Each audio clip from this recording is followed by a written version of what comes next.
الحمد للہ وکفا والصلاة والسلام علی عباده الذین اصطفى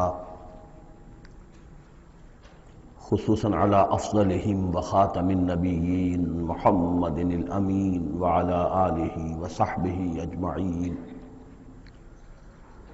اما بعد فقد قال اللہ تبارک وتعالی کما ورد فی سورة الحج اعوذ باللہ من الشیطان الرجیم بسم اللہ الرحمن الرحیم ان اللہ یدافع عن الذین آمنوا ان اللہ لا يحب كل خوان کفور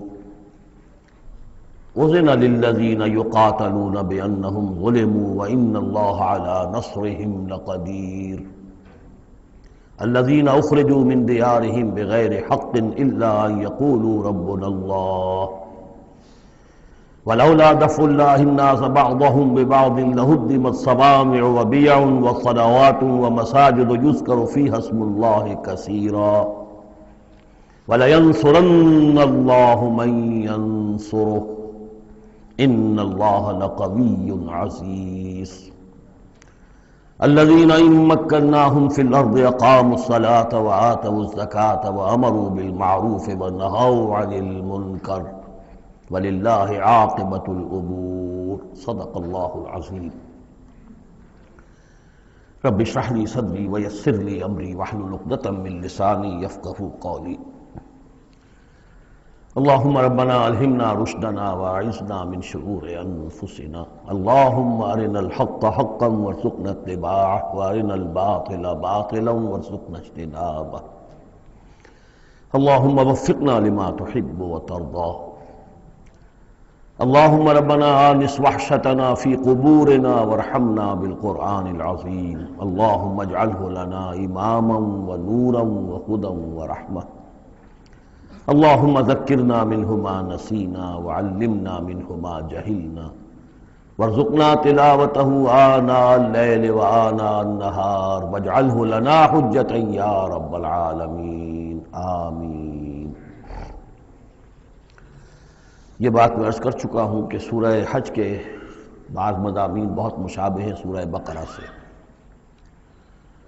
اس سورہ مبارکہ کے بارے میں بعض حضرات کی رائے یہ ہے کہ یہ مدنی ہے، لیکن صحیح بات یہی ہے کہ یہ مکی صورت ہے، البتہ اس میں کچھ آیات ایسی ہیں کہ جو مدنی بھی ان کو قرار دیا جا سکتا ہے، اور ایک روایت جو حضرت عبداللہ ابن عباس رضی اللہ تعالی عنہما کی مجھے مل گئی ہے وہ یہ ہے کہ وہ اثناء سفر ہجرت میں نازل ہوئی، اور اس وقت ہمیں اب انہی آیات کا مطالعہ کرنا ہے۔ یہ آیات یوں سمجھیے کہ نبی اکرم صلی اللہ علیہ وسلم کی وہ جد و جہد اور آپ کی دعوت اور تحریک جو ہے اس میں ایک بڑے ٹرننگ پوائنٹ کو ریپرزینٹ کر رہی ہیں۔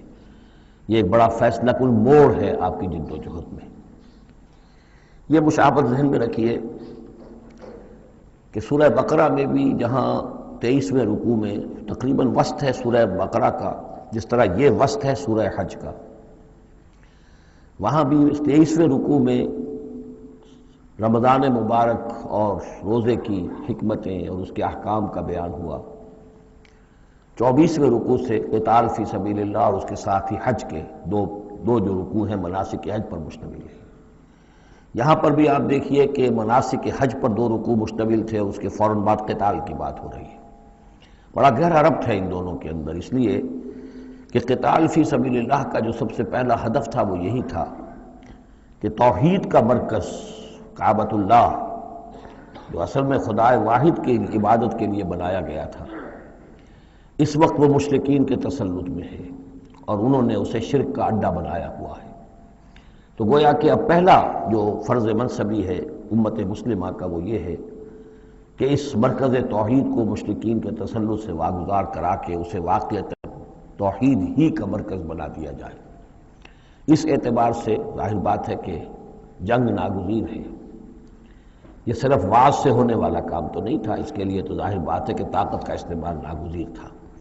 اسی لیے مناسک حج کے ذکر کی فوراً بعد اب یہ تذکرہ ہو رہا ہے۔ یہ آیات میرے خیال میں اثناء سفر ہجرت میں نازل ہوئی ہیں۔ فرمایا ان اللہ یدافع عن الذین آمنوا، اللہ تعالیٰ مدافعت کرے گا اہل ایمان کی طرف سے۔ یعنی اب جو نیا دور شروع ہو رہا ہے جس میں کہ آرمڈ کانفلکٹ ہوگا، مسلح تصادم ہوگا، تو مسلمان اور اہل ایمان اپنے آپ کو اکیلا نہ سمجھے، بلکہ ان کی پشت پر اللہ ہے، ان کی طرف سے دفاع کرنے کے لیے اللہ تعالیٰ جو ہے وہ ان کی نصرت فرمائے گا۔ ان اللہ یدافع عن الذین آمنوا ان اللہ لا یحب کل خوان کفور، اللہ تعالیٰ کو بالکل پسند نہیں ہے یہ لوگ جو بہت خیانت کرنے والے ہیں اور ناشکرے ہیں۔ یہ کون ہیں؟ یہ قریش مکہ کہ جنہوں نے ایک طرف خیانت کی انتہا کر دی کہ توحید کے مرکز کو شرک کا اڈا بنا دیا۔ یہ امانت ہے ان کے پاس حضرت اسماعیل اور حضرت ابراہیم علیہ السلام کی، اور یہ تو اس لیے تعبیر کیا گیا تھا ربنا لیقیموا الصلاۃ، اور حضرت ابراہیم نے دعا کی تھی وجنبنی وبنی ان نعبد الاصنام، لیکن ان لوگوں نے خیانت کی ہے، ان کی وراثت کے اندر صحیح طرز عمل اختیار نہیں کیا بلکہ خیانت کی روش اختیار کی، اور کفور ہیں، بہت ناشکرے ہیں، اس لیے کہ اس گھر کی وجہ سے انہیں یہ حیثیت حاصل ہے کہ یہ مرکزی شہر بنا ہوا ہے پورے جزیرہ نما عرب کا۔ اس گھر کی وجہ سے انہیں ان کے قافلوں کو تحفظ حاصل ہے کہ ان کے اوپر کوئی حملہ نہیں کرتا، اور مشرق اور مغرب کی جو ٹریڈ ہے اس کے گویا کہ یہ ایک طرح سے پروپرائٹری ان کے پاس حقوق آ گئے، ایکسکلوسیو پروپرائٹری رائٹس، کہ ظاہر بات ہے کوئی اور قافلہ بچ کر جا نہیں سکتا قبائلی ریڈ سے اور حملے سے اور لوٹ مار سے، اور قریش کے قافلے کے اوپر کوئی حملہ کر نہیں سکتا، اسے کوئی چھو نہیں سکتا۔ تو اس گھر کی وجہ سے لإلاف قریش إِلَافِهِمْ رِحْلَةَ الشِّتَاءِ وَالصَّيْفِ فَلْيَعْبُدُوا رَبَّ هَذَا الْبَيْتِ، یہ جو ان کے قافلے سردیوں میں جاتے ہیں یمن کی طرف اور گرمیوں میں جاتے ہیں شام کی طرف، تو ان کو سمجھنا چاہیے کہ یہ ساری جو ان کی چلت پھرت ہے یہ تو اس گھر کے طفیل ہے، اس کی وجہ سے انہیں یہ پروٹیکشن حاصل ہے، اور انہوں نے ناشکری کی ہے۔ تو اذن للذین یقاتلون بانہم ظلموا، اب اجازت دی جا رہی ہے ان لوگوں کو جن پر کہ جنگ ٹھوس دی گئی ہے، یعنی جو صورتحال پیدا کر دی گئی ہے کہ انہیں گھروں سے نکال دیا گیا، ہجرت پر مجبور کر دیا گیا، انہیں ستایا گیا، سال ہر سال سے ان پر پرسیکیوشن ہو رہی ہے، ٹارچر کیا جا رہا ہے۔ ابھی تک تو اللہ تعالیٰ نے ان کو ہاتھ روکے رکھنے کا حکم دیا ہوا تھا، کفوا ایدیکم، چاہے وہ براہ راست وحی جلی کی شکل میں قرآن میں آیت نہیں آئی تھی، لیکن حضور کے ذریعے سے اللہ تعالیٰ کا یہ حکم لوگوں تک پہنچ چکا تھا کہ خواہ کچھ بھی ہو جائے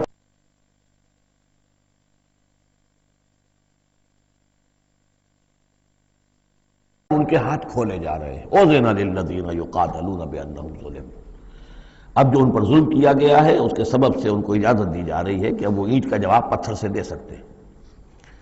وَإِنَّ اللَّهَ عَلَىٰ نَصْرِهِمْ لَقَدِيرٌ، اور دوبارہ پھر تاکید کے ساتھ کہہ دیا کہ ان کو اپنے آپ کو اکیلے نہ سمجھے، یقیناً اللہ تعالیٰ ان کی نصرت پر قادر ہے، ان کی مدد فرمائے گا۔ الَّذِينَ أُخْرِجُوا مِن دِيَارِهِمْ، وہ لوگ کہ جو اپنے گھروں سے نکال دیے گئے، یہ سب کون تھے؟ مہاجرین جو تھے، یہ مکے سے جو نکلنے پر مجبور کر دیے گئے، اہل و عیال کو چھوڑ کر نکلنے پر مجبور ہوئے۔ الَّذِينَ أُخْرِجُوا مِن دِيَارِهِمْ بِغَيْرِ حَقٍّ، جو نکال دیے گئے اپنے گھروں سے، اپنے علاقوں سے ناحق، الا ان یقولوا ربنا اللہ، صرف اس جرم کی پاداش میں کہ انہوں نے کہا ہمارا رب اللہ ہے، ہم صرف ایک اللہ کو مانتے ہیں اور دوسرے آلہہ کو، دوسرے معبودوں کو، دوسرے دیویاں اور دیوتاؤں جو تمہارے من گھڑت ہے ہم ان کو تسلیم کرنے کو تیار نہیں۔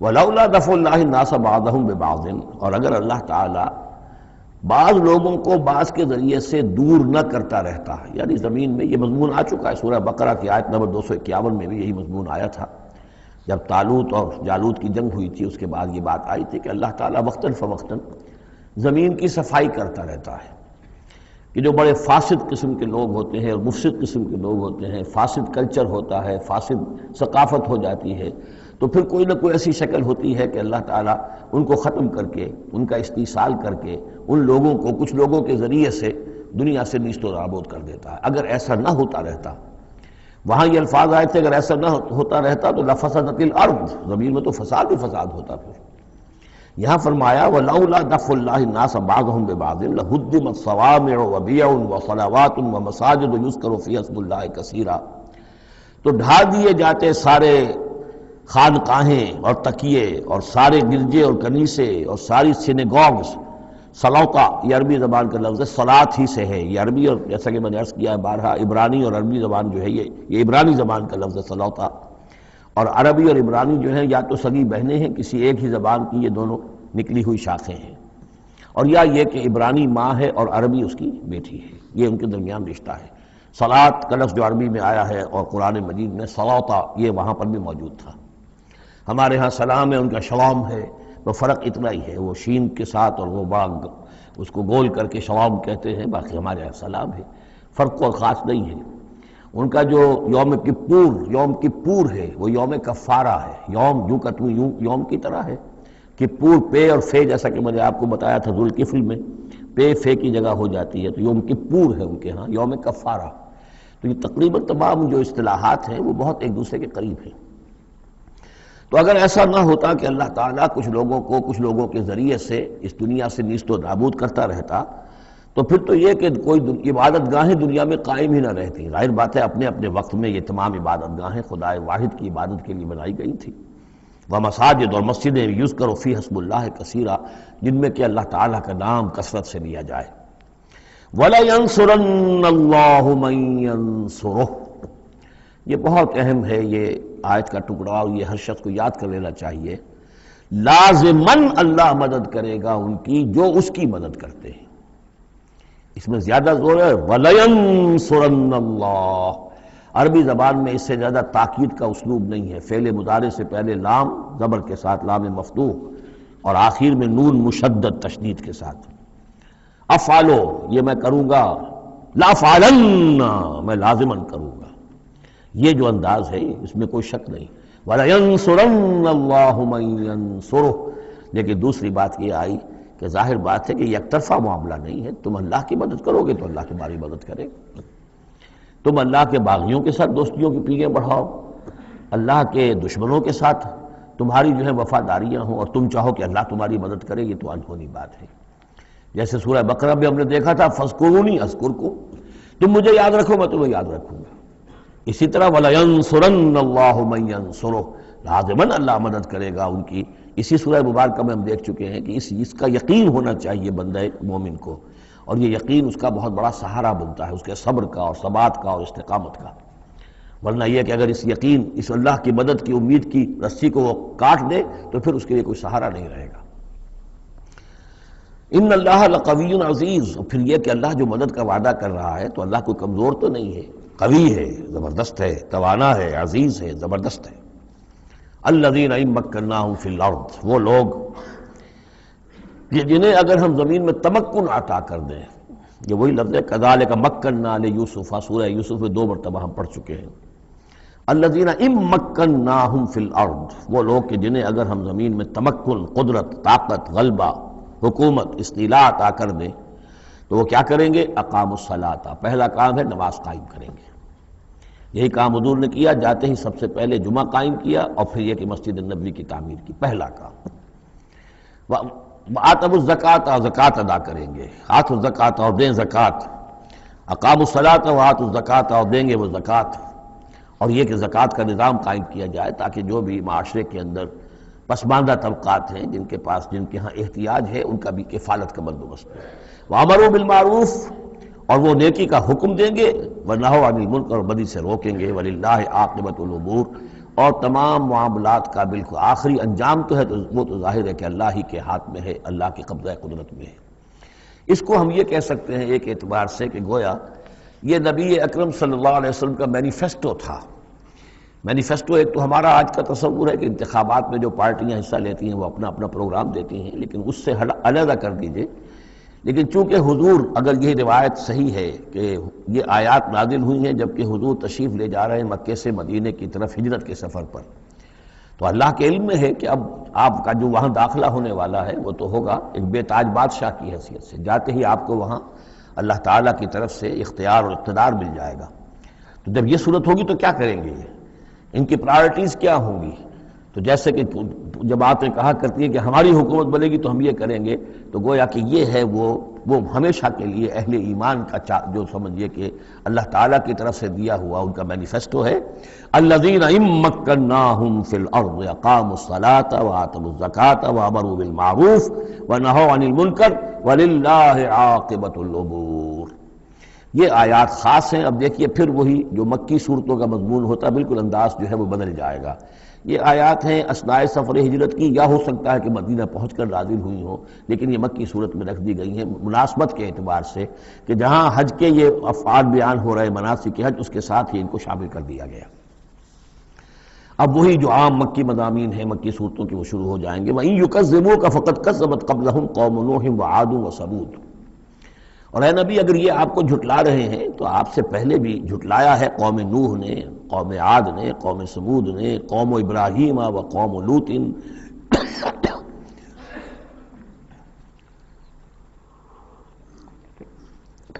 ابراہیم کی قوم نے اور لوط کی قوم نے، واصحاب مدین اور مدین والوں نے، وکذب موسیٰ اور موسیٰ کی بھی تکذیب کی گئی تھی، فَأَمْلَيْتُ لِلْكَافِرِينَ تو میں نے کافروں کو کچھ ڈھیل دی، مہلت دی، ان کی رسی دراز کی، ثُمَّ أَخَذْتُهُمْ پھر میں نے ان کو پکڑ لیا، فَكَيْفَ كَانَ نَكِيرٌ تو میری پکڑ کیسی رہی، کیا حشر ہوا قوم نوح کا اور قوم ہود کا اور قوم صالح کا۔ ان تمام اقوام کے جو حالات ہیں وہ قرآن مجید میں بار بار آ چکے ہیں۔ فَكَأَيٍّ مِّن قَرْيَةٍ أَهْلَكْنَاهَا تو کتنی ہی ایسی بستیاں ہیں، آبادیاں ہیں جن کو ہم نے ہلاک کیا، وَهِيَ ظَالِمَةٌ اور ہلاک یوں ہی نہیں کر دیا، وہ ظالم تھی، گناہ گار تھی، ان میں گناہ اتنا پھیل گیا تھا، شرک اور کفر کا اتنا دورہ ہو گیا تھا کہ گویا کہ وہ ایسے ہی تھا جیسے انسانی جسم کا کوئی حصہ اگر گل جائے تو اس کو کاٹ دینے ہی میں عافیت ہے، ورنہ پورے جسم کے لیے وہ چیز جو ہے وہ مضر ہوگی۔ ایمپوٹیشن ہو جاتی ہے، ہاتھ کا، آرم کا ایمپوٹیشن ہو گیا، پیر کا ایمپوٹیشن کر دیا گیا کہ اتنا گل سڑ گیا ہے کہ یہاں سے متعفن مواد جو ہے اگر خون میں جذب ہو کر پورے جسم میں جائے گا تو پوری جان جو ہے اس کی ہلاکت کا اندیشہ ہے۔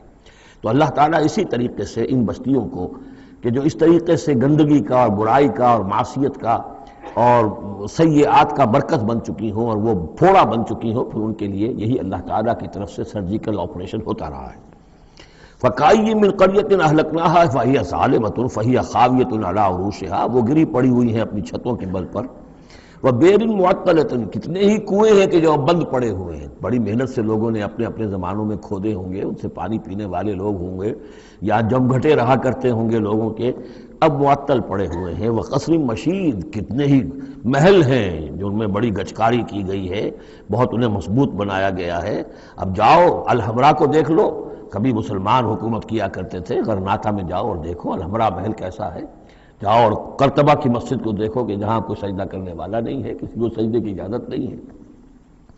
افلم یسیروا فی الارض تو کیا یہ لوگ زمین میں گھومے پھرے نہیں ہیں، فتکون لہم قلوب یعقلون بہا تو ہوتے ان کے دل جن سے یہ سمجھتے اور بات کو کی تہ تک پہنچتے۔ تو یہ جو لفظ قلب کے ساتھ عقل آیا ہے، اب اس کو اچھی طرح سمجھ لیجئے، چونکہ یہ بات میری تو آپ کے سامنے آ چکی ہے کہ میرے نزدیک انسان ایک مرکب وجود کا حامل ہے۔ اس کا ایک وجود حیوانی ہے، خالص حیوانی اور مکمل حیوان اور اعلیٰ ترین حیوان۔ انسان اعلیٰ ترین حیوان ہے، تمام حیوانوں میں سب سے افضل ہے، اور اس میں وہ ساری فیکلٹیز ہیں کہ جو حیوانات میں بھی ہوتی ہیں، لیکن اس کا ایک روحانی وجود ہے، وہ مکمل وجود ہے، انڈیپینڈنٹ ہے، بالکل اس حیوانی وجود سے ایک علیحدہ اور مستقل بذات وجود ہے۔ یہ دونوں کیسے جڑے ہوئے ہیں یہ ہم نہیں جانتے۔ وہ تو ہمیں یہ بھی معلوم نہیں کہ انسانی جسم میں جان کہاں ہے، کچھ پتہ نہیں، کہاں دل میں ہے کہیں ہے، تو دل تو بدل دیتے ہیں لوگ، پھر بھی وہ جان تو وہی کی وہی رہتی ہے۔ اب تو جو کچھ ہو رہا ہے آپ کو معلوم ہے، تو جان کہاں ہے، کس چیز سے متعلق، دماغ سے متعلق ہے، دل سے متعلق، کہاں سے متعلق؟ تو لائف ہی کو ہم نہیں جانتے، تو لائف سے آگے روح کا تعلق کس طور سے ہے ہم کیا جان سکتے ہیں؟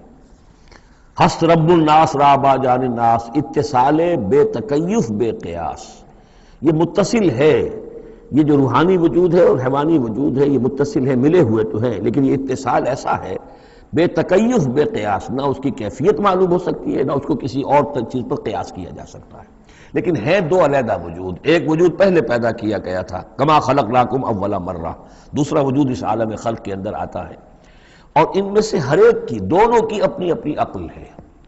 روح کی اپنی عقل ہے، روح کی اپنی آنکھ ہے، روح کے اپنے کان ہیں، اور جسم کے حیوانی وجود کے اپنی آنکھیں ہیں، اپنے کان ہیں، اپنی عقل ہے۔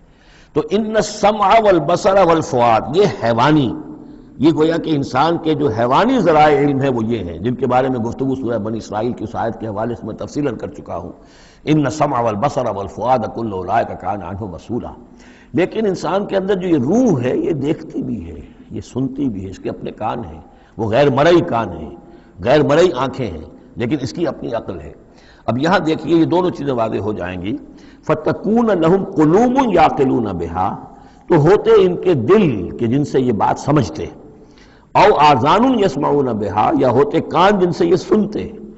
فإنها لا تعمل ابصار ولكن تعمل قلوب التي في الصدور، اس لیے کہ آنکھیں اندھی نہیں ہوا کرتی، دل اندھے ہو جاتے ہیں جو سینوں کے اندر ہے۔ یہ کون سا اندھاپا ہے؟ ابو جہل اندھا تھا کس اعتبار سے؟ ابو لہب اندھا تھا کس اعتبار سے؟ ولید بن مغیرہ اندھا تھا کس اعتبار سے؟ ان کی آنکھیں تو اندھی نہیں تھی، ان کے دل اندھے ہو گئے تھے، ان کی روحیں اندھی ہو گئی تھی، ان کے اوپر اپنی دنیاوی اغراض، اپنی ضد، اپنی ہٹ دھرمی اور اپنے تکبر اور اپنے جو بھی ان کے اندر عصبیتیں تھیں، اس کی وجہ سے اس طریقے سے ان کے اوپر پٹیاں پڑ چکی تھی کہ وہ روح نہ دیکھتی تھی نہ سنتی تھی۔ تو یہ ہے اصل میں یہ معاملہ۔ فَإِنَّهَا لَا تَعْمَلْ أَبْصَارُ، ایک ہے آنکھیں اندھی، لیکن ہو سکتا ہے اس کا دل جو ہے وہ دوسروں سے کہیں زیادہ دیکھنے والا ہو، لیکن یہ کہ آنکھوں کا اندھا ہونا اتنا بڑی بات نہیں، اتنا دل کا اندھا ہونا۔ أَفَلَمْ يَسِيرُوا فِي الْأَرْضِ فَتَكُونَ لَهُمْ قُلُوبٌ يَعْقِلُونَ بِهَا، تو کیا یہ زمین میں گھومے پھرے نہیں، پھر ہوتی ان کے دل کہ جن سے یہ بات کو سمجھتے، او آذان یسمعون بها، یا ہوتے کان، روح کے کان کہ جن سے یہ سنتے، دیدن دیگر آموز سنیدن دیگر آموز، اس لیے کہ ظاہر بات ہے بستیوں کو تو وہ دیکھتے تھے، کتا بھی دیکھ رہا ہے کہ کار آ رہی ہے، اسے بچنا ہے، وہ بھی اپنی جان بچاتا ہے، انسان نے بھی دیکھ لیا اور وہ بھی جان بچانے کے لیے ایک طرف ہو گیا، تو کوئی بڑا فرق نہیں۔ یہ حیوانی جو دیکھنا ہے وہ تو دیکھنا ہے، لیکن انسان کا دیکھنا کچھ اور ہے۔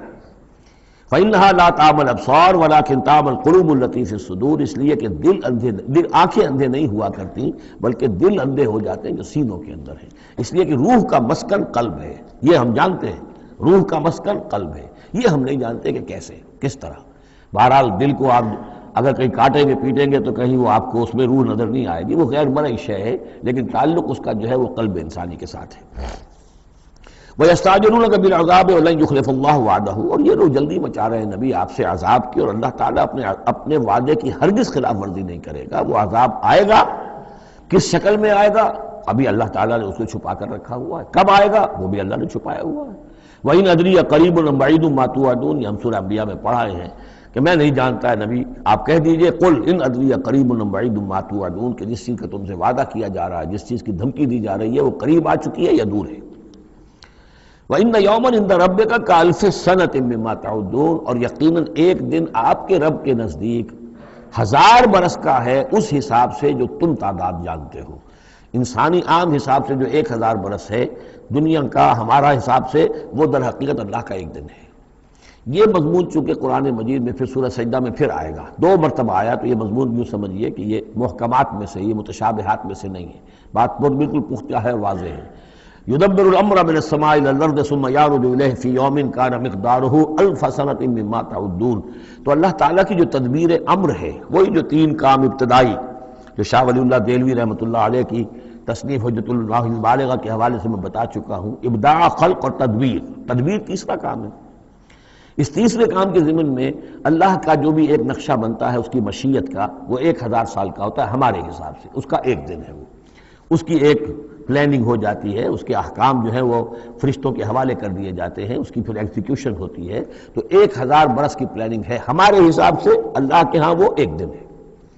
وَكَأَيٍّ مِّن قَرْيَةٍ أَمْلَيْتُ لَهَا، اور کتنی ہی بستیاں ایسی ہوئی ہیں کہ جنہیں ہم نے ڈھیل دی تھی، وَهِيَ ظَالِمَةٌ، لیکن وہ تھیں گناہ گار، ثُمَّ أَخَذْتُهَا، پھر میں نے ان کو پکڑ لیا، وَإِلَيَّ الْمَصِيرُ، اور میری ہی طرف لوٹ کر آنا ہے۔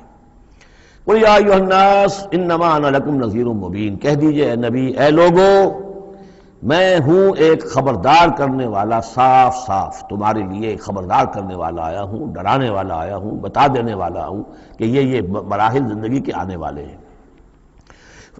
فالذین آمنوا وعملوا الصالحات، جو لوگ ایمان لائیں اور نیک عمل کریں، لہم مغفرۃ ورزق کریم، ان کے لیے اللہ کی طرف سے مغفرت ہے، یہ میں بشارت دے رہا ہوں، اور رزق کریم، اور بہت ہی باعزت روزی ملے گی۔ والذین سعوا فی آیاتنا معاجزین، اور جو لوگ ہماری آیات کے بارے میں تگ و دو کریں گے کہ انہیں کسی طریقے سے فیل کر دیں، ناکام کر دیں، غیر مؤثر کر دیں، ان آیات کو پھیلنے نہ دیں، اولئک اصحاب الجحیم، تو یہ وہ لوگ ہیں کہ جہنم والے ہیں۔ وما ارسلنا من قبلک، یہ کافی مشکل آیت ہے قرآن مجید کی جو اگلی آ رہی ہے، اور اس میں کافی قیل و قال ہے۔ وما ارسلنا من قبلک من رسول ولا نبی الا اذا تمنا القى الشیطان فی امنیتہ، اور نہیں بھیجا ہم نے آپ سے پہلے بھی کوئی رسول، اے نبی صلی اللہ علیہ وسلم، نہ کوئی رسول نہ نبی، الا اذا تمنا، مگر یہ کہ جب اس نے خود کوئی خیال باندھا، کوئی پلاننگ کی، کوئی نقشہ بنایا اپنے کام کا۔ ایک تو یہ کہ اللہ کی طرف سے ہدایت آ رہی کہ اب یہ کیجئے، اب یہ کیجئے، اب یہ کیجئے، ظاہر بات ہے کہ اس میں تو کسی خطا کا کوئی امکان ہی نہیں، وہی چاہے وہ وحی جلی ہو اور چاہے وحی خفی ہو، نبی کے لیے وحی جلی وحی خفی دونوں محفوظ ہیں۔ وحی خفی کے اندر بھی شیطان یا شیطانی قوتیں کوئی در اندازی نہیں کر سکتے، لیکن یہ کہ کبھی ایسا بھی ہوتا ہے کہ وحی کی طرف سے کوئی بات نہیں آئی ہے۔ ظاہر بات ہے کہ یہ نہیں سمجھنا چاہیے کہ نبی کی حیثیت بالکل ایسے ہے جیسے وہ کسی زمانے میں، آج کل تو شاید وہ معاملہ ختم ہو گیا، وہ تار جو جاتے تھے گٹ گٹ گٹ گٹ گٹ ہو رہی ہے، ادھر سے ہو رہی ہے، ادھر سے وہ جو ہے مشین بول رہی ہے، تو بیچ میں تو مشین ہے، کچھ نہیں ہے۔ تو ایسا نہیں ہے کہ نبی کی اپنی کوئی شخصیت ہی نہ ہو، نبی کی اپنی کوئی سوچ ہی نہ ہو، نبی کی اپنی کوئی پلاننگ ہی نہ ہو۔ یہ تو عام انسان بھی دیکھیے، اگر کوئی آپ کو یہ کہے بس آپ کو تو جو کہا کرتے چلے جاؤ، تو آپ کہیں گے میری شخصیت، میری بھی کوئی سوچ ہے، میری بھی کوئی اس معاملے کے اندر مجھے بھی کوئی رائے جو ہے۔ تو نبی کا معاملہ یہ نہیں ہے کہ بس ہر لحظہ وہ اللہ کا حکم آ رہا ہے، نہیں، بلکہ یہ کہ ان کو ایک حکم دے دیا گیا، اس پر پھر وہ خود بھی سوچتے ہیں۔ تبلیغ کیجئے، جیسے حکم آیا انذر عشیرتک الاقربین، اب اپنے قریبی رشتہ داروں کو خبردار کیجئے۔ اب یہ کام نبی کا تھا کہ آپ نے حضرت علی کو حکم دیا کہ کھانے کا انتظام کرو، اور بنو ہاشم کے تمام مردوں کو آپ نے بلا لیا۔ یہ جو تدبیر ہے یہ محمد الرسول اللہ صلی اللہ علیہ وسلم کی۔ ان تدبیروں میں ایسا ہو سکتا ہے کہ کسی وقت کوئی خطا ہو جائے، کسی وقت کوئی بات جو ہے غلط بھی ہو جائے، یہ بات چونکہ اس کا ذاتی اجتہاد ہے۔ چنانچہ صحابہ کرام بھی یہ کرتے تھے۔ غزوہ بدر میں حضور نے جہاں حکم دیا تھا کیمپ لگانے کا، تو وہ جا کر بعض صحابہ پہنچ گئے کہ حضور دیکھیے اگر تو یہ وحی کے حکم کے تحت ہے، جو اللہ کا حکم ہے کہ یہاں کیمپ ہمارا ہونا چاہیے، سر تسلیم خم ہے۔ اگر یہ آپ کی ذاتی رائے ہے تو پھر ذرا اگر آپ اجازت دیں تو ہم کچھ اپنی رائے بھی پیش کریں۔ آپ نے فرمایا ہاں کہو۔ انہوں نے عرض کیا کہ ہمارے نزدیک جو تجربہ ہمیں جنگوں کا ہے، اس کی بنا پر ہم یہ سمجھتے ہیں کہ ہمارا جو پڑاؤ ہے، ہمارا کیمپ وہاں لگنا چاہیے، اس وادی کے اس گوشے میں۔ آپ نے فرمایا ٹھیک ہے، یہاں سے خیمے اٹھاؤ اور وہاں لگا لو۔ ظاہر بات ہے یہ تدبیر تھی ذاتی تھی محمد الرسول اللہ صلی اللہ علیہ وسلم کی۔ اس میں اختلاف کی صحابہ کو گنجائش ہے اور انہیں اپنی رائے پیش کرنے کا بھی موقع ہے۔ اگر یہ وحی سے ہوتا تو ظاہر بات ہے کہ پھر وہاں سے کوئی سوال پیدا نہیں ہوتا تھا کہ وہاں سے کیمپ اکھاڑا جائے۔ تو اس طرح کے معاملے میں خطا بھی ہو سکتی ہے، غلطی بھی ہو سکتی ہے، اور اس قسم کے معاملے میں کوئی در اندازی جو ہے شیطان کی طرف سے بھی ممکن ہے۔ اب یہ مسئلہ ایسا ہے کہ چونکہ عصمت انبیاء کے بارے میں جو بہت حساس، تمام اہل ایمان جو ہے بہت حساس ہیں، تو یہ آیت جو ہے تو یہ گویا کہ یوں سمجھیے کہ یہ حلق میں پھنس جاتی ہے، اس کو اس طریقے سے قبول کرنا بڑا مشکل ہے۔ تو تعویلیں بڑی دور راسکار بھی کی گئی ہیں، لیکن میرے نزدیک اس کی بالکل سیدھی سی بات ہے۔ یہاں تک کہ میں آپ کو واقعہ بتا چکا ہوں تعبیر نخل کا، کہ حضور نے مدینے میں جا کر کہا کہ یہ آرٹیفیشل پولینیشن وغیرہ کے لیے تم جو قریب کر دیتے ہو کھجور کے نر اور مادہ پھولوں کو قریب لے آتے ہو تاکہ فرٹیلائزیشن زیادہ ہو جائے اور پھر یہ کہ پھل زیادہ ہو جائے، نہ کرو تو کیا ہے، آپ کے بس یہ کہنے سے صحابہ نے نہیں کیا، لیکن یہ کہ فصل کم ہو گئی۔ اب انہوں نے ڈرتے ڈرتے عرض کیا کہ حضور آپ نے یہ فرمایا تھا، ہم نے نہیں کیا، تعبیر نخل اس سال ہم نے نہیں کی تھی، فصل کم ہو گئی ہے۔ فرمایا انتم عالم بامور دنیاکم، یہ معاملات تمہارے، میں یہ سکھانے تمہیں نہیں آیا، ایگریکلچر سکھانے نہیں آیا تمہیں میں تو آیا ہوں یہ ہدایت دینے کے لیے۔ جو ہدایت میں دوں، جو میری جو نبوت اور رسالت کا جو ایشو ہے، جو اس کا موضوع ہے، اس پر تمہیں میری ہر بات کو ماننا ہے، لیکن یہ جو تمہارے معاملات ہیں یہ تجرباتی معاملات ہیں۔ اب دیکھیے تجرباتی، چونکہ وہ تجربہ تھا انہیں، وہ کرتے تھے، زراعت کرتے تھے، اور انہیں یہ اندازہ ہو گیا تھا کہ ایسا ہو تو اس سے یہ کہ پھل زیادہ ہوتا ہے، تو تجربے پر تھا، اور تجربے ہی کی بنیاد پر سائنس ہے۔ پوری سائنس کیا ہے؟ ایکسپیریمنٹیشن ہے نا، اسی کے اوپر تو یہ سائنس ڈیولپ ہوئی ہے۔ ان چیزوں کو جو ہے وہ اس سے خارج سمجھیے، اس میں کوئی تعلق جو ہے دین کا اس سے نہیں ہے۔ انتم عالم بامور دنیاکم، تم اپنے ان دنیاوی معاملات کو جو تجربے پر جس کا دار و مدار انحصار ہے مجھ سے بہتر جانتے ہیں۔ یہ حدیث ہے بخاری شریف کی، الحمدللہ اللہ تعالیٰ ان پر لاکھوں نعمتیں اور اپنی رحمت نازل فرمائے، یہ چیزیں محفوظ رہ گئی ہیں ہمارے لیے، تبھی تو ہمارے لیے کچھ کہنے کا اور بولنے کا موقع ہے۔ تو فرمایا انتم عالم بامور دنیاکم۔ اسی طریقے کا مسئلہ یہ ہے وما ارسلنا من قبلک من رسول ولا نبی الا اذا تمنا، جب وہ کوئی اپنی سکیم بناتے ہیں، اپنی پلاننگ کرتے ہیں، القى الشیطان فی امنیتہ، تو شیطان ان کے خیال میں کچھ ڈال دیتا ہے۔ امنیہ کہتے ہیں تمنا، آرزو۔ اب دیکھیے آدمی سوچتا ہے یہ حسرہ ہو جانا چاہیے، یہ کام یوں ہونا چاہیے، مثلا جب کہ آپ نے دیکھا کہ مکہ مکرمہ میں تو میرا قیام ناممکن ہو گیا ہے، اس لیے کہ ابو طالب کے انتقال کے بعد وہ جو خاندانی ایک پروٹیکشن حاصل تھی بنو ہاشم کی، وہ ختم ہو گئی، اور اب خاندان بنی ہاشم کا سردار بھی ابو لہب ہو گیا ہے کہ جو بہت ہی سخت دشمن ہے ذاتی طور پر حضور کا۔ تو پھر آپ نے سوچا اب کیا کروں، کس طرف جاؤں، کدھر دیکھوں، کسے آواز دوں؟ تو آپ نے طائف کا سفر کیا، لیکن یہ کہ وہاں پہ آپ جو ہے ناکام وہاں سے آنا پڑا، وہاں کوئی آپ کو ریسپانس نہیں ملی، بلکہ زندگی کا سخت ترین دن جو ہے حضرت عائشہ صدیقہ رضی اللہ تعالیٰ عنہ کی روایت موجود ہے، ان کے ہوش کے دوران تو سمجھیے کہ غزوہ احد کا دن سخت ترین تھا، تو انہوں نے کبھی پوچھ لیا کہ حضور آپ پر احد کے دن سے بھی سخت دن کوئی گزرا ہے؟ آپ نے فرمایا ہاں، طائف کا دن مجھ پر اس سے کہیں زیادہ سخت تھا، وہ سختی ہوئی حضور پر۔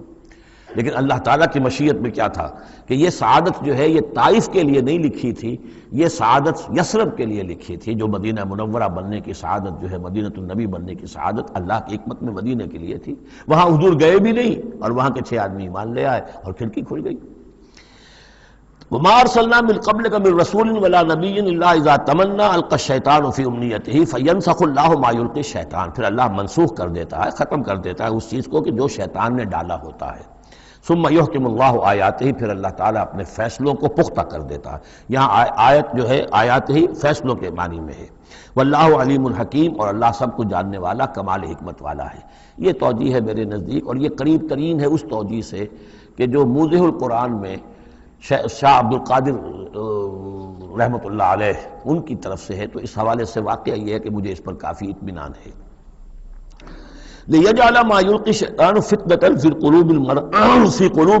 قُلُوبِهِم مَّرَضٌ لِلَّذِينَ فِي قُلُوبِهِم مَّرَضٌ، اور اس میں بھی اللہ کی ایک حکمت ہے کہ شیطان کی طرف سے جو کوئی آمیزش ہو جاتی ہے کسی وقت اس قسم کے معاملات میں، تو اس کو اللہ تعالیٰ فتنہ بنا دیتا ہے ان لوگوں کے لیے جن کے دلوں میں مرض ہوتا ہے، روگ ہوتا ہے، وَالْقَاسِيَةِ قُلُوبُهُمْ، اور جن کے دل سخت ہو چکے ہوتے ہیں۔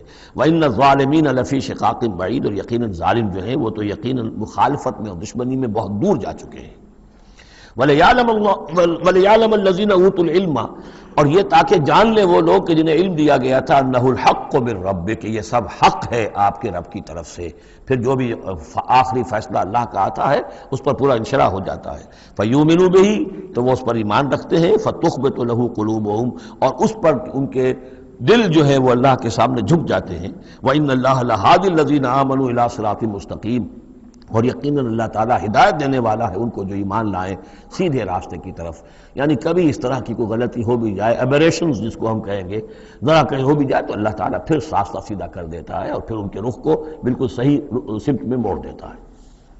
وَلَا يَزَالُ الَّذِينَ كَفَرُوا فِي مِرْيَةٍ مِّنْهُ، اور یہ لوگ جو کفر کر رہے ہیں ان کو تو یہ تو شک و شبہ ہی میں رہیں گے، ان کے شکوک و شبہات کبھی ختم ہونے والے نہیں ہیں۔ حتیٰ تأتیہم الساعۃ بغتۃ، یہاں تک کہ یا تو قیامت آ دھمکے ان پر اچانک، اور یاتیہم عذاب یوم عقیم، یا پھر وہ عذاب جو ہے بانج دن کا، یعنی ایسا دن کہ جو خیر سے خالی ہوگا، بانج ہوگا، بانج دن یوم عقیم کا جو عذاب ہے وہ ان پر مسلط ہو جائے۔ الملک یومئذ للہ، اس دن راج ہوگا پھر صرف اللہ کا، کسی کے پاس کوئی اختیار نہیں ہوگا۔ یحکم بینہم، یعنی یہ کہ آج بھی راج تو اللہ ہی کا ہے، حکم اسی کا چل رہا ہے، لیکن یہ کہ پھر بھی کچھ نہ کچھ پردے پڑے ہوئے ہیں، کچھ نہ کچھ ڈرامے سے ہو رہے ہیں کہ یہاں یہ بادشاہ صاحب ہیں اور یہاں یہ سردار ہے قبیلے کا، کچھ نہ کچھ لوگوں کے نگاہوں کے اوپر پردے پڑے ہوئے، لیکن ایک دن آئے گا کہ وہ سب پردے اٹھ جائیں گے۔ لمن الملک اليوم للہ الواحد القہار، پکارا جائے گا آج کے دن کس کی بادشاہی ہے؟ اللہ کی جو واحد ہے، قہار۔ یحکم بینہم، وہ ان کے مابین فیصلہ کرے گا۔ فالذین آمنوا وعملوا الصالحات فی جنات النعیم، تو جو لوگ ایمان لائے اور انہوں نے نیک عمل کیے ہوں گے وہ ہوں گے جنتوں میں، نعمتوں والے باغات میں۔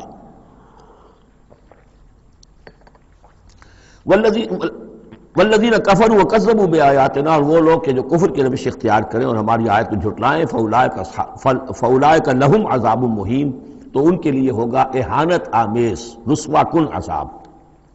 والذین ہاجروا فی سبیل اللہ، اب دیکھیے یہ ہجرت کا، چونکہ یہ بالکل یعنی مکی دور کے بالکل آخری زمانے کی یہ صورت ہے، بالکل متصل سمجھیے، جیسے کہ ہجرت کے متصلاً بعد سورہ بقرہ، ہجرت کے بالکل متصلاً قبل یہ سورہ حج۔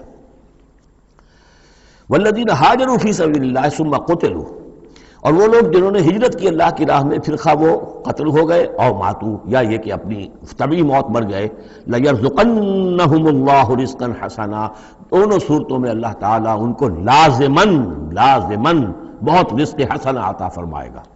وَإِنَّ اللَّهَ لَهُوَ خَيْرُ الرَّازِقِينَ، اور یقیناً اللہ ہی ہے بہترین رزق دینے والا۔ لَيُدْخِلَنَّهُمْ مُدْخَلًا يَرْضَوْنَ، اور وہ لازماً داخل کرے گا انہیں ان جگہ، ان مقامات پر کہ جن سے وہ راضی ہو جائیں گے۔ وَإِنَّ اللَّهَ لَعَلِيمٌ حَلِيمٌ، اللہ تعالیٰ یقیناً علیم ہے، سب کچھ جاننے والا، اور حلیم ہے، تحمل والا ہے۔ ذَلِكَ وَمَنْ عَاقَبَ بِمِثْلِ مَا عُوقِبَ بِهِ، یہ تو ہے ہی، اور یہ کہ جو شخص زیادتی کرے، جس نے بدلہ لیا بِمِثْلِ مَا عُوقِبَ بِهِ، جیسا کہ اس پر زیادتی کی گئی تھی، جیسا کہ اس پر ظلم کیا گیا تھا، ثُمَّ بُغِيَ عَلَيْهِ، پھر اس پر مزید زیادتی کی جائے، لَيَنْصُرَنَّهُ اللَّهُ، اللہ تعالیٰ اس کی لازماً مدد کریں گے۔ یعنی جو زیادتیاں ہو چکی ہیں مسلمانوں پر، اب ان کا حق ہے کہ ان کا بدلہ لیں، پھر اگر ان کی طرف سے اضافی زیادتی اور ہوگی تو پھر اللہ تعالیٰ کی طرف سے ان کی مدد کا پختہ وعدہ ہے۔ ان اللہ لعفو غفور، یقیناً اللہ تعالیٰ عفو اور غفور ہے، معاف فرمانے والا، درگزر کرنے والا ہے۔ ذالک بان اللہ یولج اللیل فی النہار، اور یہ اس لیے ہے، یعنی یہ کہ اللہ تعالیٰ کا پورا یہ نظام کائنات کا اسی طرح چل رہا ہے، اسی عدل پر، انصاف پر۔ یہ نہ ہو تو جیسے کہ ابھی آیت آئی تھی کہ اگر ایک گروہ کو دوسرے گروہ کے ذریعے سے ہٹاتے نہ رہتے، نیست و نابود نہ کرتے رہتے، تو زمین میں فساد بچ جاتا۔ لَهُدِّمَتْ صَوَامِعُ وَبِيَعٌ وَصَلَوَاتٌ وَمَسَاجِدُ يُذْكَرُ فِيهَا اسْمُ اللَّهِ كَثِيرًا، اس طرح فرمایا کہ ہمارا ایک نظام ہے جو اس دنیا کا ہے، اس طرح کا ایک نظام جو ہے وہ آفاقی بھی ہے۔ ذَلِكَ بِأَنَّ اللَّهَ يُولِجُ اللَّيْلَ فِي النَّهَارِ، یہ اس لیے کہ اللہ تعالیٰ رات کو لے آتا ہے دن میں پروتا ہوا، وَيُولِجُ النَّهَارَ فِي اللَّيْلِ، اور دن کو لے آتا ہے رات میں پروتے ہوئے، وَأَنَّ اللَّهَ سَمِيعٌ بَصِيرٌ، اللہ سب کچھ سننے والا اور دیکھنے والا ہے۔ ذَلِكَ بِأَنَّ اللَّهَ هُوَ الْحَقُّ، یہ اس لیے کہ اللہ ہی حق ہے، ذات برحق، جس کا حق ہونا قطعی ہے، یقینی۔ وَأَنَّمَا يَدْعُونَ مِن دُونِهِ هُوَ الْبَاطِلُ، اور جس کو وہ پکار رہے ہیں اس کے سوا وہ سب باطل ہے، آدر ہوا ہے، ان کی کوئی حیثیت نہیں۔ وَأَنَّ اللَّهَ هُوَ الْعَلِيُّ الْكَبِيرُ، اور یہ کہ یقیناً اللہ تعالیٰ ہی ہے سب سے بلند و بالا اور سب سے بڑا۔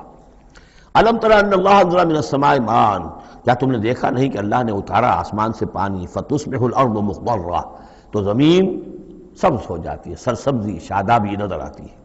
ان اللہ لطیف خبیر، یقیناً اللہ تعالیٰ بڑی ہی خفیہ تدبیریں کرنے والا اور ہر شے سے باخبر ہے۔ باریک بین بھی اس کے معنی ہے لطیف کے، اور خفیہ تدبیر کرنے والا۔ لہو ما فی السماوات و ما فی الارض، جو کچھ آسمانوں میں ہے وہ بھی اسی کا ہے، اور جو کچھ زمین میں ہے وہ بھی اسی کا ہے۔ وَإِنَّ اللَّهَ لَهُوَ الْغَنِيُّ الْحَمِيدُ، اور یقیناً اللہ تعالیٰ الغنی ہے، یعنی اسے کوئی احتیاج نہیں، الحمید ہے، اپنی ذات میں خود محمود ہے، ستودہ صفات ہے، اسے کسی حمد کی ضرورت نہیں۔ أَلَمْ تَرَ أَنَّ اللَّهَ سَخَّرَ لَكُم مَّا فِي الْأَرْضِ وَالْفُلْكَ تَجْرِي فِي الْبَحْرِ بِأَمْرِهِ، کیا تم نے دیکھا نہیں کہ اللہ تعالیٰ نے تمہارے لیے مسخر کر دیا ہے، تمہاری خدمت گزاری میں، تمہاری ضروریات کی بہم رسانی میں لگا دیا ہے ان سب چیزوں کو جو زمین میں ہے، والفلک، اور کشتی کو، تجری فی البحر بامرہ، جو چلتی ہے سمندر میں اور دریا میں اس کے حکم سے، ویمسک السماء ان تقع علی الارض، اور وہی ہے جو تھامے ہوئے آسمان کو کہ وہ گر نہ جائے زمین پر، الا باذنہ، مگر اس کے حکم سے۔ ان اللہ بالناس لرؤوف الرحیم، یقیناً اللہ تعالیٰ انسانوں کے حق میں بہت ہی شفیق ہے، نرمی کرنے والا ہے اور مہربان ہے۔ وَهُوَ الَّذِي أَحْيَاكُمْ، وہی ہے جس نے تمہیں زندہ کیا، یعنی پہلے تم مردہ تھے۔ یہ سورہ بقرہ میں بھی آیت آپ دیکھ چکے ہیں، بالکل اس کے ہم وزن آ رہی ہے۔ کیف تکفرون باللہ وکنتم امواتا فاحیاکم ثم یمیتکم ثم یحییکم ثم الیہ ترجعون۔ اب یہاں صرف یہ کہ کنتم امواتا کے الفاظ کو دوبارہ نہیں لائے، هو الذی احیاکم ثم یمیتکم ثم یحییکم، تم مردہ تھے پھر تمہیں زندہ کیا، پھر تمہیں موت دے گا، پھر زندہ کرے گا۔ مردہ تھے یعنی یہ ہمارا وہ دور ہے جبکہ روحانی عالم ارواح میں ہم سے عہد لینے کے بعد ہمیں سلا دیا گیا، الست بربکم، اس کے بعد کسی کولڈ سٹوریج کے اندر تمام ارواح کو رکھ دیا گیا، وہ ہماری پہلی موت تھی، پہلی نیند تھی جو ہم سوئے رہے۔ اس کے بعد جاگے ہیں تو اس عالم خلق کے اندر کسی رحم مادر کے اندر وہ روح جو ہے وہ لا کر ایک جنین کے ساتھ جوڑ دی گئی، یہ ہمارا احیاء اول ہو گیا۔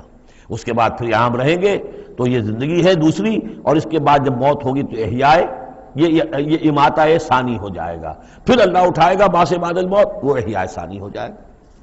یہ سورہ غافر میں مضمون آئے گا، اس کا کلائمیکس جو ہے سورہ غافر میں ہے۔ وَهُوَ الَّذِي أَحْيَاكُمْ ثُمَّ يُمِيتُكُمْ ثُمَّ يُحْيِيكُمْ إِنَّ الْإِنسَانَ لَكَفُورٌ، یقیناً انسان جو ہے وہ ناشکرا ہے۔ لِكُلِّ أُمَّةٍ جَعَلْنَا مَنْسَكًا هُمْ نَاسِكُوهُ، ہم نے ہر امت کے لیے ان کے قربانی کے طریقے، طور طریقے، عبادات کے آداب ہم نے مقرر کر دیے ہیں جو اس کی پیروی کرتے ہیں۔ فَلَا يُنَازِعُنَّكَ فِي الْأَمْرِ، تو انہیں آپ سے جھگڑنا نہیں چاہیے، یعنی یہ کہ اگر یہود کے ہاں کوئی اور طریقے تھے قربانی کے تو اور یہاں بنی اسماعیل کے لیے ہم نے کچھ اور مقرر کیے، مسلمانوں کو اب کچھ اور طریقے ہم بتا رہے ہیں، تو اس میں کوئی حرج نہیں ہے، اس میں جھگڑنے کی ضرورت بات نہیں۔ یہ پہلے پڑھ چکے ہیں اسی صورت میں کہ ہم نے ہر امت کے لیے منسک مقرر کیے ہیں۔ وَلِكُلِّ أُمَّةٍ جَعَلْنَا مَنْسَكًا لِيَذْكُرُوا اسْمَ اللَّهِ عَلَىٰ مَا رَزَقَهُم مِّن بَهِيمَةِ الْأَنْعَامِ فَإِلَٰهُكُمْ إِلَٰهٌ وَاحِدٌ فَلَهُ أَسْلِمُوا وَبَشِّرِ الْمُخْبِتِينَ، تو ہر قوم کے لیے، ہر امت کے لیے اللہ تعالیٰ نے قربانی کے قواعد و ضوابط بنائے، تو وہ اس کی پیروی کرتے ہیں۔ فَلَا يُنَازِعُنَّكَ فِي الْأَمْرِ، تو انہیں جھگڑنا نہیں چاہیے نبی آپ سے اس معاملے میں۔ وَادْعُ إِلَىٰ رَبِّكَ، اور اپنے رب کی طرف آپ بلاتے رہیے۔ إِنَّكَ لَعَلَىٰ هُدًى مُسْتَقِيمٍ، یقیناً آپ تو ہدایت کے، سیدھی ہدایت کے راستے پر ہیں۔ وَإِن جَادَلُوكَ، اور اگر یہ آپ سے جھگڑیں، قُلِ اللَّهُ أَعْلَمُ بِمَا تَعْمَلُونَ، تو کہیے بھئی اللہ کو بہتر معلوم ہے جو آپ کر رہے ہیں، میں جو سمجھتا ہوں حق ہے، جو حق میرے پاس آئے میں اس کی پیروی کر رہا ہوں، آپ اگر اپنی جگہ سمجھتے ہیں کہ آپ زیادہ حق پر ہیں تو ٹھیک ہے، آپ جانیں، آپ کا رب جانے۔ اللہ یحکم بینکم یوم القیامہ، اللہ فیصلہ کر دے گا تمہارے مابین قیامت کے دن، فیما کنتم فیہ تختلفون، ان تمام چیزوں کے بارے میں جس میں تم اختلاف کرتے رہے تھے۔ الم تعلم ان اللہ یعلم ما فی السماء والارض، کیا تم جانتے نہیں کہ اللہ تعالیٰ جانتا ہے جو کچھ کہ ہے آسمان میں اور زمین میں۔ ان فی ذالک کتاب، اور یہ ایک کتاب میں لکھا ہوا ہے، یہ وہی ام الکتاب ہے، وہی اللہ تعالیٰ کے علم قدیم کی کتاب ہے۔ ان ذالک علی اللہ یسیر، اور یہ چیز اللہ پر بہت آسان ہے، تمہیں مشکل معلوم ہوتا ہے۔ وَيَعْبُدُونَ مِن دُونِ اللَّهِ مَا لَمْ يُنَزِّلْ بِهِ سُلْطَانًا، اور وہ پوج رہے ہیں، پرستش کر رہے ہیں اللہ کے سوا ایسی چیزوں کی جس کے لیے کہ اللہ نے کوئی سند نہیں اتاری۔ یعنی اللہ کو تو ہم بھی مانتے ہیں، وہ بھی مانتے ہیں، اب اضافی جس کو وہ مانگ رہے ہیں تو اللہ کی طرف سے کوئی سند ہونی چاہیے ان کے لیے، تب تو درست ہے، اگر اللہ کی طرف سے سند نہیں ہے تو وہ بے بنیاد ہے۔ وَمَا لَيْسَ لَهُم بِهِ علم، نہ صرف یہ کہ کوئی سند نہیں ہے، کوئی علم بھی نہیں ہے، کوئی معقول بات ہو، کوئی دلیل ہو، کوئی بنیاد ہو، کوئی منطق کے اندر، کوئی عقل کے اندر، بالکل بے بنیاد باتیں۔ وَمَا لِلظَّالِمِينَ مِن نَصِيرٍ، اور ایسے ظالموں کا کوئی مددگار نہیں ہوگا۔ وَإِذَا تُتْلَىٰ عَلَيْهِمْ آيَاتُنَا بَيِّنَاتٍ، اور جب ان کو سنائی جاتی ہیں پڑھ کر ہماری آیات بینات، تعرف فی وجوہ الذین کفروا المنکر، تو تم دیکھتے ہو کہ ان کافروں کے چہروں کے اندر سخت ناگواری کے آثار پیدا ہو جاتے ہیں، بجائے اس کے کہ وہ اللہ کی آیات سن کر ان کے دل کھل اٹھیں، ان کے اندر خوشی کی کیفیت پیدا ہو، انبساط پیدا ہو۔ ہمارے رب کا کلام ہے، تعرف فی وجوہ الذین کفروا المنکر، تم دیکھتے ہو بڑی ناگواری کے آثار ہیں۔ یکادون یسطون بالذین یتلون علیہم آیاتنا، ان قریب ہوتا ہے کہ پل پڑیں گے، وہ حملہ آور ہو جائیں گے، تکہ بوٹی کر دیں گے ان کی جو انہیں ہماری آیات پڑھ کر سنا رہے ہیں۔ قل افانبئکم بشر من ذالکم، ان سے کہیے تو کیا میں تمہیں بتاؤں جس قدر تمہیں ناگواری اس وقت ہو رہی ہے، تم پر بڑی سختی بیت رہی ہے اللہ کی آیات جو تمہیں سنائی جا رہی ہیں، کیا اس سے بھی زیادہ بری بات کون سی ہے بتاؤں؟ النار، وہ آگ جس کے کہ تم مستحق ہو رہے ہو اپنے اس کفر اور انکار کی وجہ سے۔ وعدہ اللہ الذین کفروا، اللہ نے وعدہ کیا ہے اس آگ کا کافروں سے، وبئس المصیر، اور وہ بہت ہی برا ٹھکانہ ہے۔ اب جو یہ آخری رکوع آ رہا ہے سورہ مبارکہ کا، اس کے ترجمے سے پہلے مجھے تھوڑی سی تمہیداً کچھ بات عرض کرنی ہے۔ یہ جو ایک دعوت رجوع القرآن کی ایک تحریک ہم نے شروع کی، اور الحمدللہ کہ میں اس میں اپنی زندگی کے لگ بھگ 35 برس اب صرف کر چکا ہوں، اور اسی کے پھر کوکھ سے تنظیم اسلامی اور تحریک خلافت نے جنم لیا ہے۔ اس دعوت رجوع القرآن کی جو بنیاد ہے اور جس کو کہ میں نے ذریعہ بنایا ہے قرآن مجید سے لوگوں کو متعارف کرانے کا، اور قرآن مجید کے ذریعے سے دین کے جامع تصور کو لوگوں کے سامنے پیش کرنے کا، اور قرآن مجید کے ذریعے سے دین کی طرف سے جو بنیادی فرائض ہم پر عائد ہوتے ہیں اس کا ایک جامع تصور دینے کا جو میں نے کام کیا ہے، اس کے لیے ذریعہ میں نے بنایا ہے ایک منتخب نصاب کو، مطالعہ قرآن حکیم کا منتخب نصاب۔ یہ جو منتخب نصاب ہے یہ تقریباً کل قرآن کے 1/15 حجم کے اندر یوں سمجھیے کہ 2 پاروں کے لگ بھگ ہے، مائنس پلس کم و بیش 2 پارے ہوں گے۔ تو اس میں ان آیات کو لیا گیا ہے کہ جن میں ایک تو یہ کہ دین کا جامع تصور بہت مختصر الفاظ میں سامنے آ جائے، اور جو فرائض دینی ہیں جس کا کہ ہم سے باز پرس ہونی ہے، جس کے بارے میں پوچھ گچھ ہونی ہے، تو اس کا صحیح صحیح تصور ہمیں معلوم ہے کہ نماز روزہ یہ تو فرض ہے، سب جانتے ہیں، اس کے علاوہ بھی کوئی چیز فرض ہے، کسی چیز کے بارے میں ہم مسئول ہیں، ذمہ داری ہماری ہے یا نہیں ہے؟ تو وہ جو منتخب نصاب ہے اس کے مختلف جو حصے ہیں، ہم کچھ حصوں سے گزرے ہیں، لیکن یہ میں آج سوچ رہا تھا کہ جیسے میں نے آپ کو بتایا تھا کہ حروف مقطعات کا معاملہ یہ ہے کہ 29 حروف ہیں یا 28 حروف ہیں عربی زبان کے الفابیٹس جو ہیں، شروع کے حصوں میں سے حروف میں سے بہت کم ہیں جو حروف مقطعات میں آئے، اور آخری جو حصہ ہے اس کے تختی کے، اس کے بہت سے حروف ہیں، اکثر و بیشتر ہیں کہ جو حروف مقطعات میں آئے۔ تو یہ پہلی مرتبہ میرا ذہن ادھر گیا ہے کہ ہمارے اس منتخب نصاب میں بھی یہ چیز کوئی میرے پیش نظر نہیں تھی کہ جان بوجھ کر ایسا کیا ہو۔ زیادہ حصے اسباق وہی ہیں کہ جو نصف ثانی سے متعلق ہیں، بلکہ قرآن مجید کے آخری حصے سے زیادہ جو ہیں وہ اس میں مقامات اور آیات اور رکوع یا صورتیں شامل ہوئی ہیں۔ لیکن اس وقت اس کا تعارف میں یہ کرا رہا ہوں کہ اس کا ایک بڑا مرکزی درس ہے کہ جو اگلی جو یہ رکوع آ رہا ہے جو 6 آیات پر مشتمل ہے، یہ اس کا بڑا مرکزی درس ہے۔ یہ جو میرا منتخب نصاب ہے اس کے 6 حصے ہیں۔ نقطہ آغاز ہے سورۃ العصر، والعصر ان الانسان لفی خسر الا الذین آمنوا وعملوا الصالحات وتواصوا بالحق وتواصوا بالصبر۔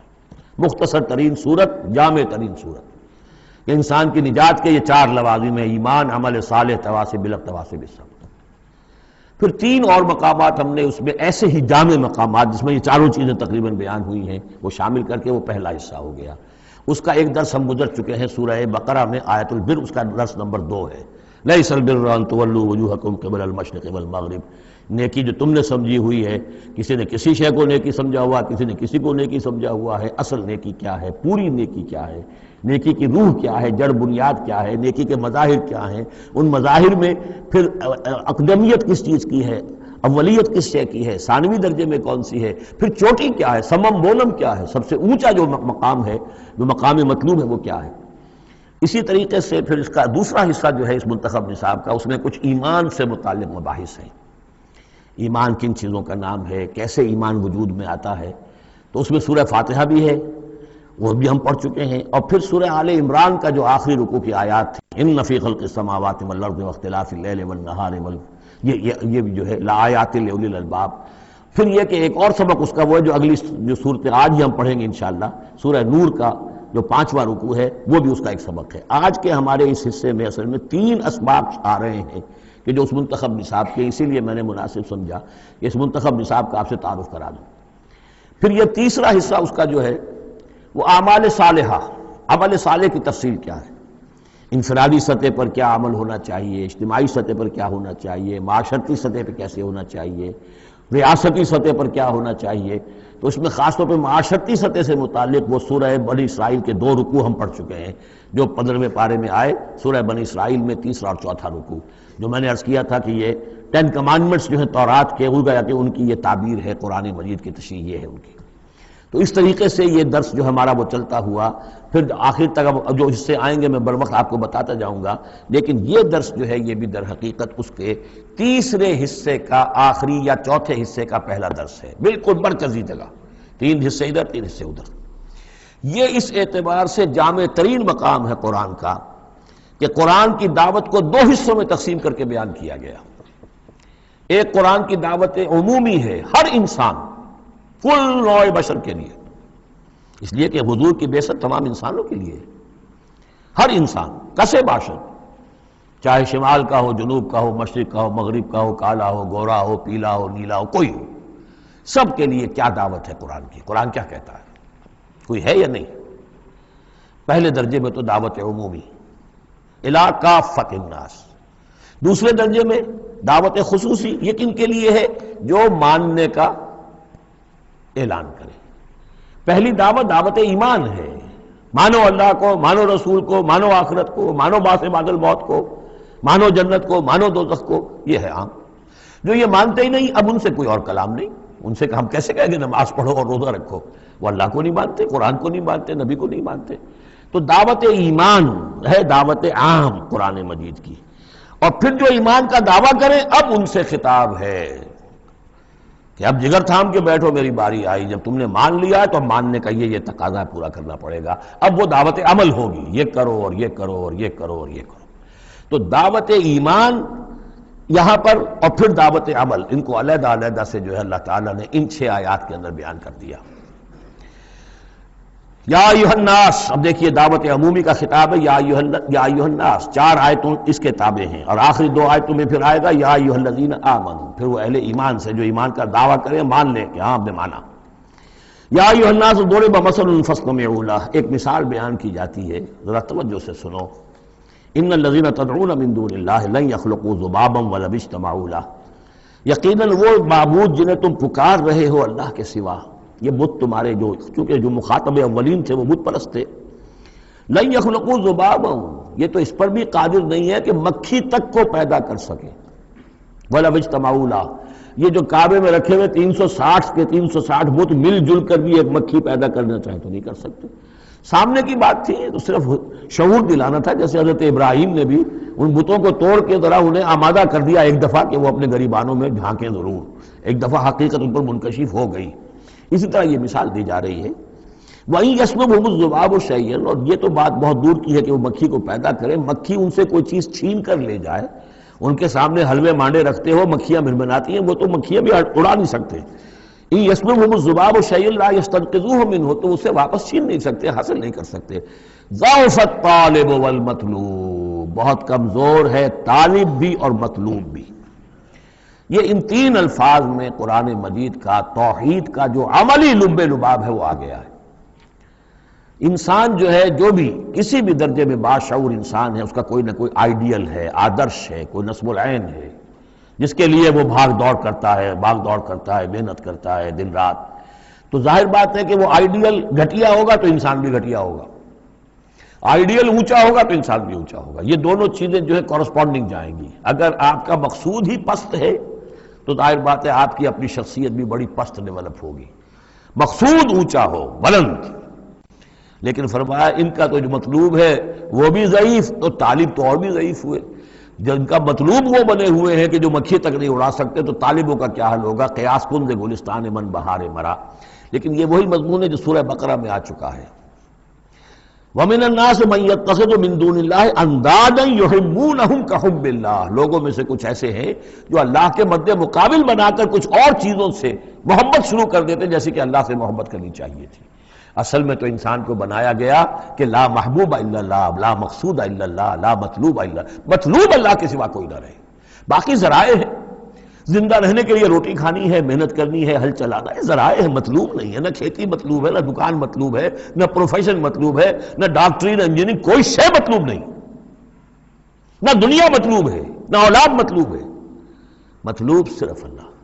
یہ ہے توحید کا لب لباب، لا مطلوب الا اللہ، لا مقصود الا اللہ، لا محبوب الا اللہ۔ لیکن جو لوگ یہاں تک نہیں پہنچ سکتے، جیسے جس شخص کو بہت سخت بھوک لگی ہو، اگر اچھی چیز کھانے کو نہیں ملے گی تو برے میں بھی منہ مارے گا۔ اگر ان کا ذہن وہاں تک نہیں پہنچا، اگر ان کے ذہن کی پستی کا یہ عالم ہے کہ اللہ کی معرفت حاصل نہیں کر سکے، اللہ ان کا محبوب اور مطلوب و مقصود اصلی نہ بن سکا، تو کسی اور کو اللہ کی جگہ رکھ کر اور وہ پوجنا شروع کر دیتے ہیں۔ کوئی آئیڈیلی ہے، کوئی وطن ہے، کوئی قوم ہے، اور کچھ نہیں تو میرا اپنا نفس ہے، اپنے ہی حسن کا دیوانہ بنا پھرتا ہوں، اپنی ہی حریم ذات کے گرد طواف ہو رہا ہے۔ تو ضعف الطالب والمطلوب ما قدر اللہ حق قدرہ، یہ اللہ کی قدر نہ کر سکے، اللہ کا اندازہ نہ کر سکے، معرفت حاصل نہ کر سکے اللہ کی، جیسے کہ اس کے معرفت کا حق تھا۔ اللہ کو پہچان لیتے تو کسی اور سے کاہے کو لو لگاتے؟ حسین ترین کو اگر دیکھ لیں گے تو کمتر کو کون پھر پوچھے گا؟ تو دیکھ نہیں پائے ہیں جلال خداوندی کا کوئی نقشہ ان کے سامنے، جلال و جمال و کمال خداوندی کی کوئی جھلک نہیں دیکھ پائے، لہذا وہ عاشق بنے پھر رہے دنیا کے عروس ہزار داماد کے۔ ما قدر اللہ کا قدر ہی، ان اللہ لقوی عزیز، یقینا اللہ تعالیٰ قوی ہے، توانا ہے، طاقت والا ہے اور زبردست ہے۔ اللہ یصطفی من الملائکۃ رسلا ومن الناس، 2 آیتوں میں تو بات آ گئی توحید اور شرک کی، اب ایک آیت میں رسالت۔ اللہ چن لیتا ہے فرشتوں میں سے بھی اپنے پیغامبر اور انسانوں میں سے بھی۔ ان اللہ سمیع بصیر، اللہ سمیع اور بصیر ہے۔ ادھر سے چن لیا جبرائیل کو اور اپنی وحی دے دی، ادھر سے چن لیا محمد کو صلی اللہ علیہ وسلم اور جبریل سے کہا کہ محمد کو پہنچا دو، تاکہ محمد اپنے ابنائے نو کو، انسانوں کو لوگ پہنچا دیں۔ تو یہ گویا کہ 2 لنکس ہیں، ایک فرشتہ رسول ملک، ایک رسول بشر جبرائیل اور محمد صلی اللہ علیہ وسلم۔ ان اللہ سمیع بصیر، اللہ تعالیٰ سب کچھ سننے والا اور دیکھنے والا ہے۔ یعلم ما بین ایدیہم وما خلفہم، وہ جانتا ہے جو کچھ ان کے سامنے ہے، جو کچھ ان کے پیچھے ہے۔ وإلی اللہ ترجع الامور، اور پھر تمام معاملات اللہ ہی کی طرف لوٹا دیے جائیں گے۔ یہ آخرت آ گئی، توحید، رسالت، آخرت، یہ ہے ثلاثی، یہ امور ثلاثہ ہیں جن پر ایمان کی دعوت، اور یہ دعوت ہے یا ایھا الناس، اے بنی نوع آدم، اے انسانوں۔ اب بات ہے دوسرے مرحلے پر، جنہوں نے کہا اچھا جی ہم نے مانا اللہ کو، مانا رسول کو، مانا ہم نے آخرت کو، بعث بعد الموت کو، ہم تسلیم کرتے ہیں انا للہ و انا الیہ راجعون۔